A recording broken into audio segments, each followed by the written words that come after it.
సిటీలో హరి అనే ఒక పేద వ్యక్తి అతని కుటుంబంతో కలిసి ఒక గుడిసెలో ఉండేవాడు.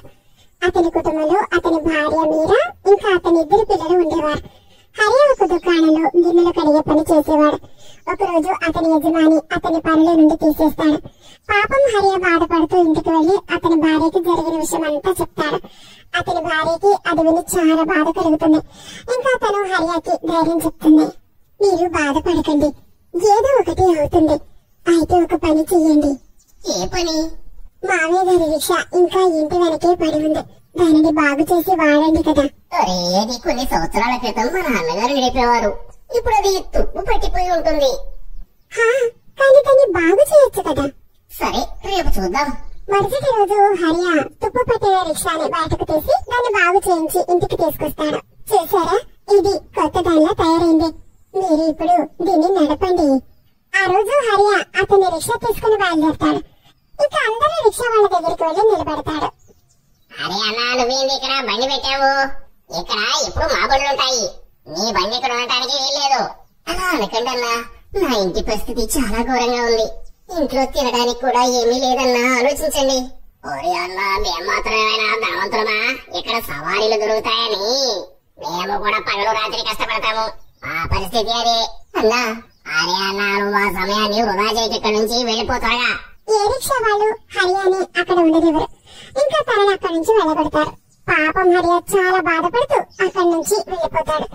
దారిలో పూర్తిగా ప్రయత్నిస్తాడు అతనికి ఎవరైనా సవారీ దొరుకుతారేమో అని. కానీ అతనికి ఎవ్వరూ దొరకరు. మెల్లిమెల్లిగా రాత్రి అవుతుంది. హరియా ₹1 కూడా సంపాదించడు. తర్వాత అతను నిరాశపడుతూ ఇంటికి వెళ్తూ ఉంటాడు. తిరిగి వెళ్లేటప్పుడు హరియాకి ఒక నిశ్శబ్దమైన దారిలో ఒక అమ్మాయి కనబడుతుంది. తన చేతులు చూపించి హరియాని రిక్షా ఆపుతుంది. మేడం, మీరు ఎక్కడికైనా వెళ్ళాలా? Railway station. అది చాలా దూరం మేడం. త్వరగా పద, నాకు ఆలస్యం అవుతుంది. హరియా డబ్బుల గురించి మాట్లాడకుండానే అమ్మాయిని రిక్షాలో కూర్చోబెట్టుకుంటాడు. ఇంకా రిక్షా నడిపిస్తూ ఉంటాడు. రిక్షాలో కూర్చోగానే అమ్మాయి ఒక దెయ్యంలా మారిపోతుంది. హరియాకి ఆ విషయం అస్సలు తెలీదు. అతను ఒక దెయ్యం రిక్షాలో కూర్చోబెట్టుకున్నాడు అని. అతనికి ఒక సవారీ దొరికింది అన్న ఆనందంతో త్వరగా రిక్షా నడుపుతూ ఉంటాడు. ఇంత రాత్రి వేళ ఈ అడవిలోని ఒంటరిగా ఎందుకున్నారు మేడం? మీరు ఒక్కరే ఉన్నారు? నేను ఒంటరిగా ఉంటాను. కానీ మీరు ఎక్కడికి వెళ్తున్నారు? నేను మా ఇంటికి వెళ్ళాలి. ఆలస్యం అవుతుంది, త్వరగా పద. మేడం, వెళ్తున్నాను. హరియా వేగంగా రిక్షా నడిపిస్తాడు. ఇంకా ఆఖరికి రైల్వే స్టేషన్ చేరుకుంటాడు. దిగండి మేడం, వచ్చేసింది మీ రైల్వే స్టేషన్. హరియాకి ఎలాంటి సమాధానం దొరకదు.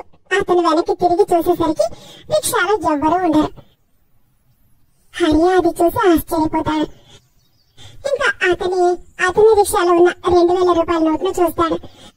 హరియా కళ్ళు ఆనందంతో మెరుస్తాయి.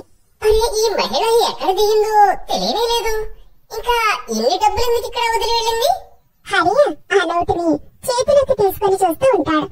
అప్పుడే అతను రైలు పట్టాల మీద చూస్తాడు. అక్కడ ఆ మహిళ ఆ చైన్ వెనుక పిచ్చిదానిలా పరిగెడుతూ ఉంటుంది. ఇంకా గట్టిగా అరుస్తూ ఉంటుంది. ఆగండి, నేను కూడా వస్తాను.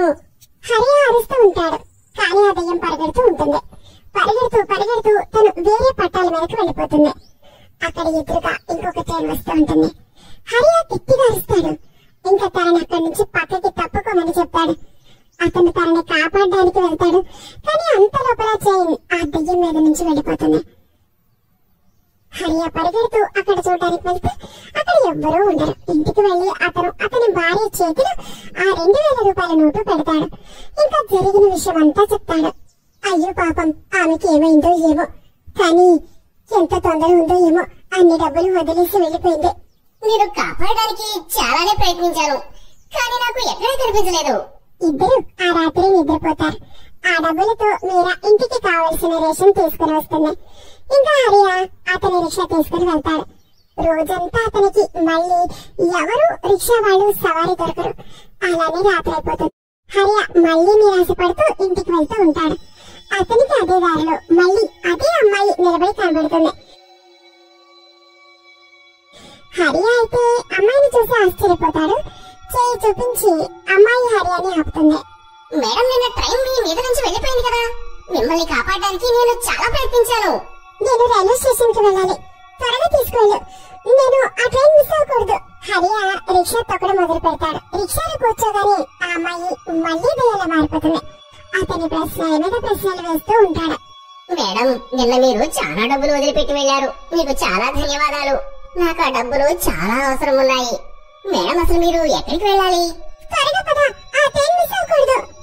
హరియా ఇంకా వేగంగా రిక్షా తొక్కుతాడు. ఇంకా తనని రైల్వే స్టేషన్ కి చేరుస్తాడు. అతను మళ్ళీ వెనక్కి తిరిగి చూసేసరికి మళ్ళీ రిక్షాలో ఎవరు ఉండరు. ఇంకా అందులో 2000 రూపాయల నోటు పెట్టి ఉంటుంది.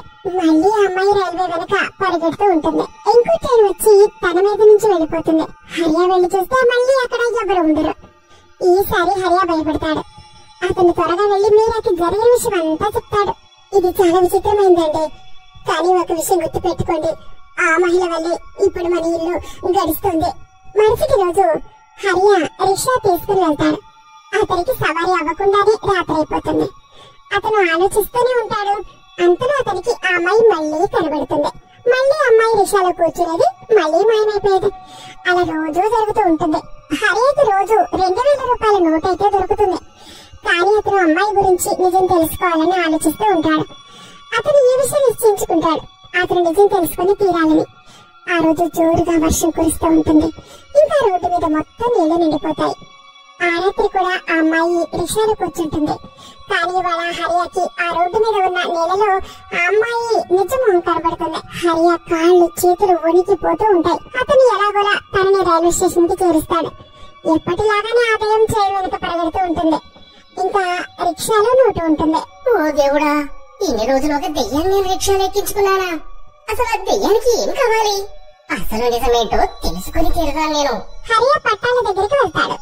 కానీ అప్పటికే దయ్యం అక్కడి నుంచి మాయమైపోతుంది. ఆ తర్వాత హరియా స్టేషన్ మాస్టర్ దగ్గరికి వెళ్లి అడుగుతాడు. అన్న, 12 గంటలకి ఇక్కడ నుంచి వెళ్ళిన ట్రైన్ ఏంటిది? అది ఎక్కడికి వెళుతుంది అసలు? 12 గంటలు ఇక్కడ నుంచి ఏ ట్రైన్ వెళ్ళదు. మరి తను ఏమైతాడో, ఎందుకు అంత కంగారుగా ఉన్నావు? హరియా స్టేషన్ మాస్టర్ కి అంతా చెప్తాడు. ఇప్పుడు స్టేషన్ మాస్టర్ కి మొత్తం అర్థమైపోతుంది. అది తానే అయి ఉంటుంది. ఎవరు? 2 సంవత్సరాల క్రితం ఇక్కడికి ఒక మహిళ వచ్చింది.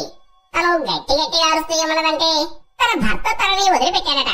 తను తన భర్తను ఆపాలనుకుంది. నా దగ్గర కూడా వచ్చింది ఆ ట్రైన్ ఆపమని. కానీ కుదరదు కదా, ట్రైన్ ఏమో వెళ్ళిపోయింది. తను ట్రైన్ వెనకాలే పరిగెడుతూ వెళ్ళింది. పట్టాల పైన పడిపోయింది. ఇంకా అప్పుడే ఎదురుగా ఇంకొక ట్రైన్ వచ్చింది. ఇక తను అక్కడికక్కడే చనిపోయింది. ఓ భగవంతుడా! హరియా అక్కడి నుంచి ఏమీ అనకుండా ఇంటికి వెళ్లిపోయి పడుకుంటాడు. హరియా అన్ని చోట్ల తన గురించి తెలుసుకుంటాడు. ఆ తర్వాత రాత్రి అతను అదే దారిలో వెళ్తాడు. ఇంకా రిక్షాని ఆ దయ్యం దగ్గరికి వెళ్లి ఆపుతాడు. నేను నీ గురించి, నీ భర్త గురించి ఊరిలోని మొత్తం తెలుసుకున్నాను. నువ్వు ఏ ట్రైన్ వెనకైతే రోజు పరిగెడుతున్నావో దానికి అతనికి శిక్ష పడింది. అదే రాత్రి ట్రైన్ యాక్సిడెంట్ అయింది. అందరూ అందులో చనిపోయారు. అతను చనిపోయాడా? అతను చనిపోయాడా? అతను చనిపోయాడా?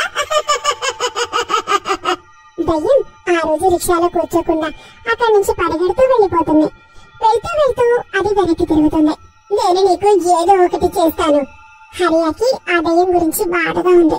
ఇంకా తన గురించి బాధగా కూడా. ఎందుకు అంటే ఆ దయ్యం డబ్బులతోనే అతని ఇల్లు గడిచేది. హరియా రిక్షా తీసుకుని బయలుదేరతాడు. అతనికి తెలుసు, కానీ అతనికి చాలా విచిత్రమైనది జరుగుతుంది. అతను అక్కడి నుంచి వెళ్తూ ఉండగా మరొక రిక్షా అతన్ని నువ్వు కూడా మాతో పాటు ఇక్కడ ఉండొచ్చు. హరియాకి చాలా ఆనందంగా అనిపిస్తుంది. ఇంకా అతనికి అర్థమైపోతుంది ఇదంతా ఆ దయ్యం పని అని.